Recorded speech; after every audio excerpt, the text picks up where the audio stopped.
Hare Krishna, welcome to your channel the way of law. तो आज हम लोग पढ़ेंगे एक्टस नॉन फेसेट्रियम निसी मेंस सेट्रिया। ये मैगजिम ये कहता है कि अगर कोई भी आप क्रिमिनल एक्ट करते हैं तो क्रिमिनल सिर्फ एक्ट जो है अकेले पनिशेबल नहीं होता है कि जस्ट बिकॉज आपको एक्ट की वजह से आपको पनिशमेंट मिल जाती है। नहीं, उसके साथ आपका किसी तरीके का मेंटल एलिमेंट भी इन्वॉल्व रहता है। तो मतलब अगर आपको किसी क्राइम को कमिट करना है तो फिजिकल एक्ट तो डेफिनेटली होता है, लेकिन साथ में मेंटल एक्ट भी होता है।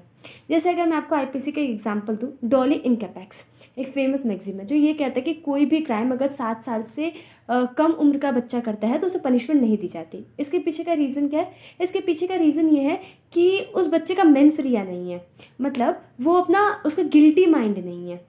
तो कोई गिल्टी एक्ट करने के लिए साथ में गिल्टी माइंड भी होना चाहिए।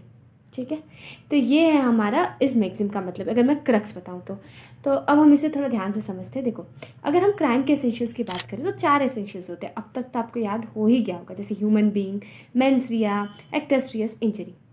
ये जो हमारा पूरा मैगजीम है वो मेंस रिया के अराउंड रिवॉल्व करेगा। ठीक है, अगर आप लोग आईपीसी में जो जनरल एक्सेप्शन रहते हैं, मतलब जब आप आईपीसी के अंदर कोई क्राइम करते हो, जब आप डिफेंस लेते हो, तो जब आप डिफेंस लेते हो ना तो बहुत सारे डिफेंस ऐसे होंगे जो कि मेंस रिया के ऊपर बेस्ड है। अगर आप कोर्ट में ये प्रूफ कर दो कि मेरा तो ऐसा कोई गिल्टी माइंड ही नहीं था, मेरा तो ऐसा कोई इंटेंशन ही नहीं था, है ना, मेरा तो मेंस रिया ही नहीं था, तो जो वो क्राइम है उसकी सज़ा कम हो जाती है। हम इसे डिफेंस के तौर पे यूज़ कर सकते हैं कि मेरा ऐसा कोई इंटेंशन ही नहीं था। जैसे एक्सीडेंट होता है तो एक्सीडेंट को एज हम लोग डिफेंस ले लेते हैं।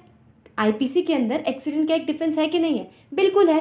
क्यों है? क्योंकि वहां पे उस पर्सन का मेंस रिया था ही नहीं, क्योंकि वो एक्सीडेंट था।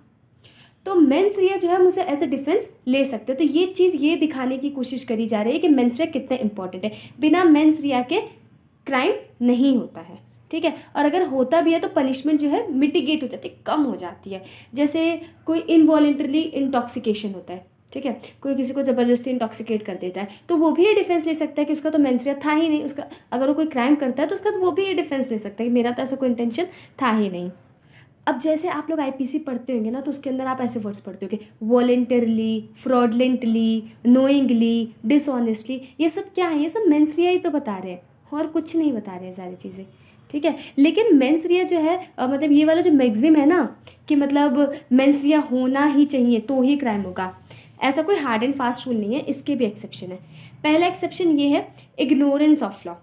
ठीक है, इग्नोरेंस ऑफ लॉ मतलब आप कोई क्राइम कर देते हैं, ठीक है, सपोज आप कोई भी क्राइम कर देते हैं, जैसे state of Maharashtra versus M H George. इस केस में क्या होता है कि ये एक पर्टिकुलर अमाउंट रहता है कि इससे ज़्यादा गोल्ड नहीं लाना था, वो गोल्ड लेकर आ जाते हैं। ठीक है, तो कहते हैं कि मेरा ऐसा कोई भी इंटेंशन नहीं था लॉ ब्रेक करने का, क्योंकि मुझे तो लॉ पता ही नहीं था। तो आप लॉ आपको नहीं पता, ठीक है, आप ये कह के डिफेंस नहीं ले सकते। आप ये कहेंगे कि मुझे लॉ पता ही नहीं था तो मेरा तो इंटेंशन ही नहीं था इस वजह से, ये कोई डिफेंस अलाउड नहीं है। तो पहला एक्सेप्शन ये है, इग्नोरेंस ऑफ लॉ।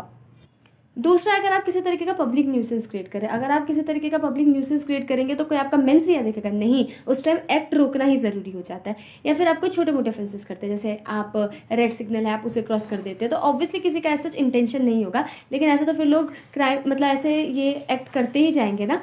उसके बाद स्ट्रिक्ट लाइबिलिटी।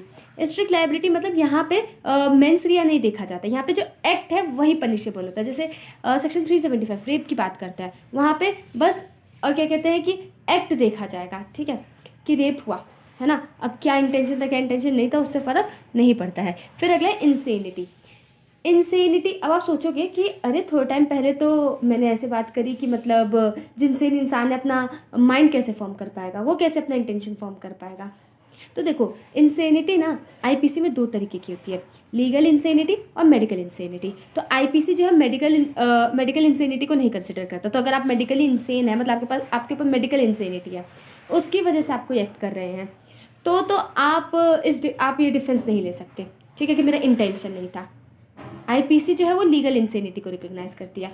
अगर आपको लीगल इंसेनिटी है, आप कोई पर्टिकुलर ऐसा एक्ट कर रहे हैं, है ना, तो जहाँ पे मेंटल एलिमेंट की बात है, जहाँ पे मेंस रिया की बात हो रही है, तब आप ये मैगजीम का डिफेंस ले सकते हैं कि मेंटल एलिमेंट भी होना चाहिए तो ही क्राइम कंप्लीट होता है। ठीक है, फिर उसके बाद ये कुछ चीज़ें हैं, और उसके बाद वाइकेरियस लाइबिलिटी की बात है। अब जैसे आई थिंक आपको समझ आ गया होगा कि ये है क्या।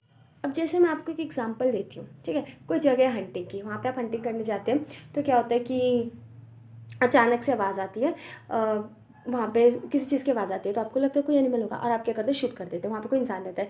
तो यहाँ पे आपको जो है, आपको मर्डर की पनिशमेंट नहीं मिलेगी। क्यों? क्योंकि आपका मेंटल, आपका जो मेंस रिया था, आपका गिल्टी माइंड थोड़ी था, आपका किसी पर्सन को मारने का इंटेंशन थोड़ी था, आपने सोचा जानवर है ना।